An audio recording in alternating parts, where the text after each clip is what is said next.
আপনি কি প্রপার্টি নিয়েছেন দুবাইতে? আপনার প্রপার্টি নিয়ে আপনি খুব চিন্তিত? খোদা না করুক আপনার যদি কিছু হয়ে যায় তাহলে কি হবে?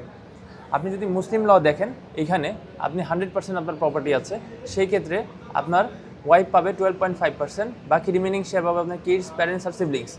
যদি এইখানে আপনার ওয়াইফের নামে প্রপার্টি থাকে তাহলে সেই ক্ষেত্রে হাজব্যান্ড পাবে 25%, কিডস পাবে 75%।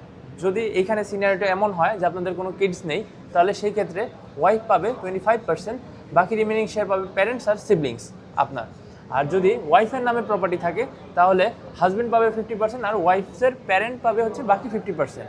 এইখানে আপনার হচ্ছে যদি আপনি নন মুসলিম হয়ে থাকেন সেই ক্ষেত্রে আপনার সিভিল ল অ্যাপ্লাই হয়। সিভিল লতে হচ্ছে যদি আপনাদের কিডস থাকে, কিডসের ক্ষেত্রে ওয়াইফ পাবে হচ্ছে 50% আর কিডস পাবে 50%। যদি প্রপার্টি ওয়াইফের নামে থাকে তাহলে আপনি হাজব্যান্ড পাবে হচ্ছে 50% আর হচ্ছে কিডস পাবে 50%।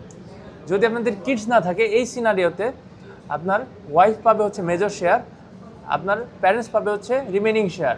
আর যদি ওয়াইফের নামে থাকে প্রপার্টি সেই ক্ষেত্রে হাজব্যান্ড পাবে হচ্ছে মেজর শেয়ার আর রিমেনিং শেয়ার পাবে ওয়াইফের প্যারেন্টস। তো এরকম ধরনের আরও ইনফরমেটিভ ভিডিও জানতে আমাকে ডিএম করুন।